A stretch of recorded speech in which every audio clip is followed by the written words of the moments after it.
आपको बताऊं, 100 बहनों ने अमृत वेले भोग लगाकर, 100 की लिस्ट है मेरे पास, केवल भोग लगाकर और एक संकल्प देकर बड़े बड़े मकान बना लिए बिना पैसे के, बाबा के घर बना लिए केवल भोग लगाकर उस संकल्प अमृत वेले। पैसा नहीं था, 10,000 रुपए थे बस, करोड़ों का बाबा का घर बन गया। कैसे बन गया बताइए? नहीं, उन्हें खुद को नहीं पता कैसे बन गया। सिर्फ 10,000 थे उनके पास, किसी के 1 लाख था, किसी के 50,000 था, और आज उनके आश्रम जो हैं करोड़ों के बने हुए हैं। भोलेनाथ को रिझा लिया अमृत वेले।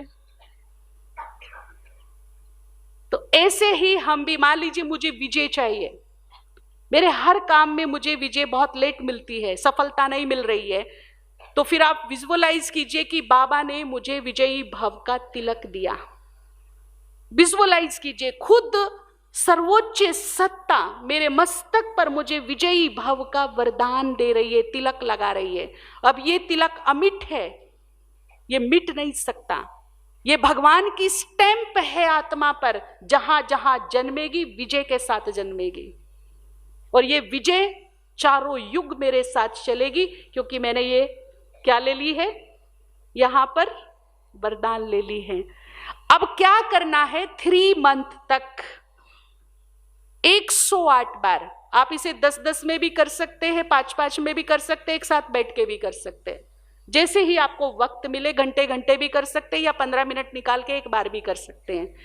108 बार आपको अपनी फ्रीक्वेंसी पूरे ब्रह्मांड और प्रकृति को देनी है जो आपको चाहिए। अब चाहिए क्या? विजय। विजय मिलने में प्रॉब्लम हो रही है। 108 बार बहुत ही कॉन्फिडेंस के साथ, बहुत ही सुंदर भावना आस्था के साथ आपको इस स्वमान का अभ्यास करना है कि सबकॉन्शियस माइंड के साथ साथ पूरे ब्रह्मांड में एनर्जी फैले, इस तरह से सोचना है, अभ्यास करना है। मैं विजयी रत्न हूं, मेरी विजय सुनिश्चित है, मैं कल्प कल्प की विजयी आत्मा हूं, मैं विजयी हूं, मेरी विजय सुनिश्चित है, मैं विजयी आत्मा हूं, मैं विजयी आत्मा हूं। कितनी बार? कितने दिन? 3 महीने। 15 से 20 दिन के बाद ही आभास होने लगेगा कि मुझे विजय मिलने लगी है, विजय मिलने लगी है, रास्ते खुलने लगे हैं, सफलता पास आने लगी है, कोई विघ्न है, हट नहीं रहा है। तो ये सब काम करने के बाद, या आपका जो भी और ऐड करने को मन करता हो अमृत वेले, वो आप कर सकते हैं। उसके बाद लास्ट में, जब बिल्कुल आप लास्ट के बिल्कुल 10 मिनट रह जाए, तब हमें अपना जो संकल्प है वो बाबा को देना है। फिर आप क्या करेंगे? जैसे विघ्न है, मान लीजिए विघ्न हट नहीं रहा, तो मैं मास्टर सर्वशक्तिवान हूं। आप एक बार ये विजन देखेंगे कि बाबा मुझे मेरे कान में बोल रहा है, बच्चे तुम मास्टर सर्वशक्तिवान हो, विघ्न विनाशक हो, तुम्हारे जहां कदम पड़ जाएंगे, जहां नजर पड़ जाएगी, वहां के विघ्न नष्ट हो जाएंगे, तुम विघ्न विनाशक हो, निर्विघ्न आत्मा हो। तो फिर इसी स्वमान को दिन में 108 बार लेना है मुझे। मैं मास्टर सर्वशक्तिवान हूं, विघ्न विनाशक हूं, मेरे पास वो शक्ति है, वो एनर्जी है, जहां मेरी दृष्टि पड़ेगी, जहां मेरा कदम पड़ेगा, वहां के विघ्न नष्ट हो जाएंगे। मेरा जीवन पूरी तरह निर्विघ्न है, मैं निर्विघ्न हूं, मैं निर्विघ्न हूं, मैं निर्विघ्न हूं। 108 बार तो विघ्न नष्ट होने शुरू हो जाएंगे। जैसे ऑल आउट लगाते हैं, गुड नाइट लगाते हैं कमरे में, किस लिए? मच्छर। और आप देखेंगे कि आप कमरा बंद कर दो ऑल आउट लगा के, तो थोड़ी ही देर में मच्छर झूम झूम के गिर जाते हैं, भाग जाते हैं। तो जैसे ही मैं यहां ये स्वमान का अभ्यास करूंगी, वैसी ही एनर्जी निकलेगी और विघ्नों को रोक देगी, मेरे ओरे तक उनको आने नहीं देगी, आने ही नहीं देगी, रोकेगी उनको, पावरफुल ढंग से रोकेगी। इसमें यह है कि मेरा अभ्यास कितनी एकाग्रता के साथ हो रहा है, फ्रीक्वेंसी जो है, एनर्जी जो है वो किस फोकस से बाहर आ रही है। ये सबका अपना अपना लेवल होगा, वो अलग बात है, लेकिन रोकेगी। और चाहिए क्या है इसमें? आस्था और विश्वास। ये ध्यान रखिए, सबकॉन्शियस माइंड भी, पूरा प्रकृति और ब्रह्मांड भी, और शिव बाबा भी केवल आस्था और विश्वास की ही भाषा समझता है। ये होना मस्ट कंपलसरी है कि होगा कि नहीं होगा पता नहीं, कर तो रही हूं, होगा कि नहीं होगा पता नहीं, डाउट बिल्कुल नहीं, 100% होगा ही। Positive plus powerful. मैं मास्टर सर्वशक्तिवान हूं, विघ्न विनाशक हूं, ये तो हो गया पॉजिटिव थॉट, लेकिन पावरफुल इसमें क्या करना है? होगा ही। मेरा ही थॉट मुझे सफलता दिलाएगा।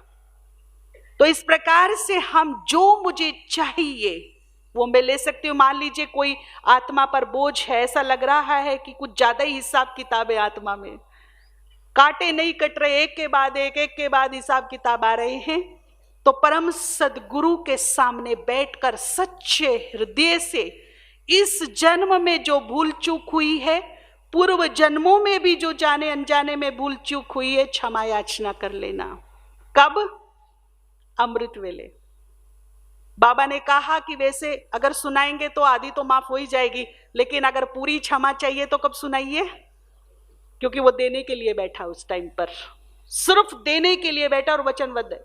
ध्यान रखिए, आप लेने वाले चाहिए, वो देने को तैयार है, दोनों हाथों से बांट रहा है। पात्र चाहिए उसको, लेने का तरीका आना चाहिए हमको।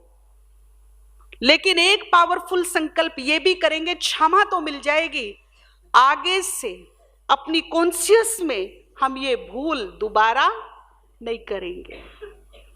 और क्षमा लेने से पहले काम करना पड़ेगा, देना पड़ेगा।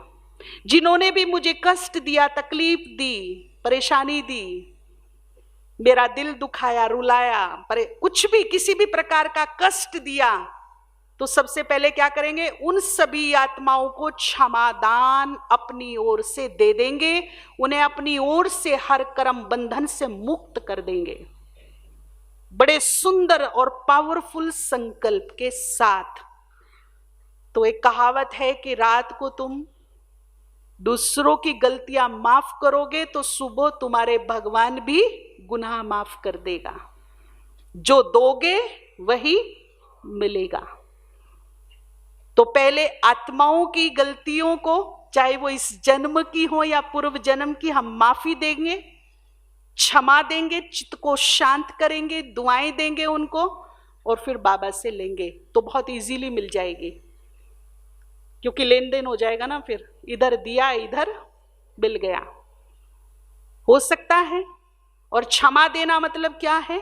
भूलों को भूल जाना। ये नहीं कि पिछले जन्म की आत्माओं को तो हम नहीं जानते, इस जन्म की आत्माओं को जानते हैं, माफ कर दिया, सुबह कष्ट दिया, तकलीफ दी, नाम खराब किया, कुछ भी किया, माफ कर दिया, लेकिन जब वो सामने आया तब क्या किया? तब मेरे लिए चैलेंज है। अगर मेरे मन में उसके लिए एक भी बुरा ख्याल ना आए, नेगेटिव संकल्प ना आए, उसने जो गलती की वो मुझे याद ना आए, तो मैंने क्षमा कर दिया, यानी कि भूलों को भूल गए, फॉरगिव फॉरगेट। और यदि भूले याद हैं, भूले मुझे परेशान कर रही हैं, इसने मेरे साथ ये किया, देखो बहन जी ने कहा ना माफ तो कर दिया, परंतु इसने मेरे साथ कसरत नहीं छोड़ी, इसने ये भी किया ना, इसने मेरे साथ वो भी किया ना, देखो ऐसा भी किया, देखो इसने वैसा भी किया। अगर मुझे याद है और मैं याद कर रही हूं, चिंतन कर रही हूं, वर्णन कर रही हूं, सुन रही हूं, सुना रही हूं, कोई दूसरा भी मिल जाता, देखो ना इसने तुम्हारे साथ क्या किया, और मैंने सुन लिया, तो मैंने उसको क्षमा, अरे कोई बात नहीं, जो हुआ सो हुआ, मैंने माफ कर दिया, वो सुखी रहे। कैसा एटीट्यूड होना चाहिए? अगर दिमाग में भी ख्याल आए तो मैंने उसको क्षमा कर दिया, वो सुखी रहे, खुश रहे, निरोग रहे। मेरी जितनी शुद्ध वृत्ति होगी, मैं उसकी वृत्ति को उतना ही अपने फेवर में ले सकती हूं। लेकिन मेरी ही विरुद्ध वृत्ति होगी तो वो मेरा विरोधी बनता चला जाएगा। तो तो मुझे अपनी शुद्ध वृत्ति करके उसे शुभ भावनाओं का दान देना है, तो वो दोस्त बन जाएगा। देखना धीरे धीरे आपको लगेगा अरे ये तो बहुत बदल गया। बदला वो नहीं, कहां से बदला? पहले हम बदले यहां से, फिर वो बदला। एक को पहला कदम उठाना पड़ेगा बदलाव का। अगर हम अपने अंदर की वृत्ति को बदल देंगे तो उसकी भी वृत्ति को बदलने की क्षमता है मेरे अंदर, मैं उसकी भी वृत्ति को बदल सकती हूं। तो इस प्रकार से हम अमृत वेले को सफल बनाएंगे, भरपूर लाभ लेंगे। आप जितनी चाहे शक्तियां ले सकते हो, सिद्धियां ले सकते हो, और साथ में वरदान ले सकते हो, दुआएं ले सकते हो, अपने आप को भरपूर कर सकते हो इस सुंदर वेला, अमृत वेला में। लास्ट में एक कहानी सुना करके मुझे प्रेरणा कब और कहां से आई, तो ये जो सरदार लोग होते हैं ना, सिख लोग, इनके यहां भी, इनके शास्त्रों में अमृत वेले का बड़ा भारी महत्व है। और जो बहुत ही अपने धर्म में लीन होते हैं ना, वो अमृत वेला जरूर करते, कुछ पाठ, गुरुबाणी कुछ तो करते हैं। एक सच्ची कहानी सुना करके मैं खत्म करूंगी। एक परिचित मिले हमको पंजाब के, तो उन्होंने अमृत वेले के बारे में डिस्कशन किया। बोला बहन जी आपको पता है सिख लोग भी अमृत वेला करते, उनके बच्चे भी करते, उनको भी उठाते अमृत वेले। तो मैंने कहा हाँ मुझे पता है।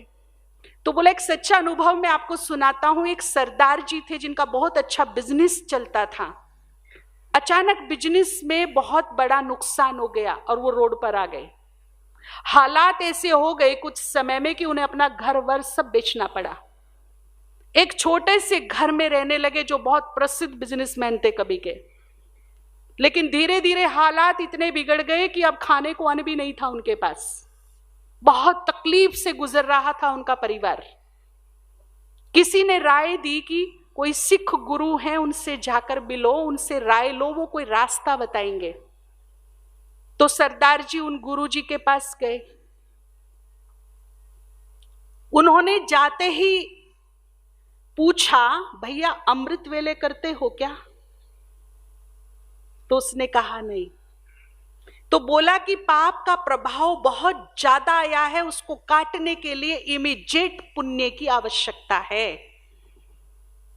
तो उसने कहा इमीडिएट पुण्य क्या करूं? बोला तुम अमृत वेले तो करते नहीं हो, अगर तुम्हें इमीडिएट पुण्य चाहिए अपने तरीके से उन्होंने बताया कि जो मैं कहूं वो करोगे? तो बोला हाँ करेंगे। तो बोला अमृत वेले उठना, अमृत वेले उठना, गले में ढोल डालना और अब गली गली में जाके ढोल बजाना, सोए हुए को जगाना कि ये बेला नहीं है सोने की, ये बेला है भाग्य बनाने की, अब जग जा अब उठ जा। ये इस तरह से कुछ उनकी गीत बताया, उसको एक कविता बताई कि ये बजाते रहना और गाते रहना। कोई तुझे गाली भी देगा कि नींद खराब करने आ गया, लेकिन डरना नहीं। अगर 100 में से 10 भी उठ गए और गुरुवाणी का पाठ कर लिया तो तेरा इमीडिएट पुण्य बढ़ जाएगा। तो उसने कहा ठीक है, ये सच्ची कहानी है, किताबी कहानी नहीं है, वो लोग अभी भी है। तो उसने यही किया, उसने गले में ढोल डाला बड़ा सा और बजाना शुरू कर दिया और गलियों में निकल जाता सुबह ही सुबह, सबको जगाकर फिर आकर खुद पाठ करता। कुछ ही दिनों में उनके दिन बदल गए, रियली रास्ते मिलने लगे, दोस्त मिलने लगे, वापस वो जो डाउन हो गए थे अप होने लगे। आज भी उनका परिवार है, तीसरी पीढ़ी है, वो कनाडा में है, मल्टी मिलियंस हैं वो लोग, अरबों खरबोपति हैं, परंतु आज भी ये काम करते हैं। कनाडा में तो नहीं करते, उनका गांव है पंजाब में। आज भी उनके परिवार की ड्यूटी है, 2 से 3 लोग कनाडा से आते हैं, 1-2 महीना इंडिया में रहते हैं पंजाब में, सुबह उठ के गले में ढोल डालते हैं और आज भी गलियों में निकलते हैं। अमृत वेले से उन्होंने सोचा नहीं था कि हमारी इस तरह से तकदीर बदलेगी। केवल अपने भक्ति करके उन्होंने तकदीर बदल ली। या तो स्वयं भगवान भाग्य बांट रहा है तो हमारी तकदीर नहीं बदलेगी क्या? बदलेगी कि नहीं बदलेगी? तो अमृत वेला कीजिए और बहुत ही सुंदर प्राप्तियों का समय है, मनचाही प्राप्तियों का समय है, वरदान लेने का समय है। 100% सफल कीजिए। थैंक यू, शुक्रिया। कल फिर मिलेंगे। बहुत बहुत धन्यवाद आपका।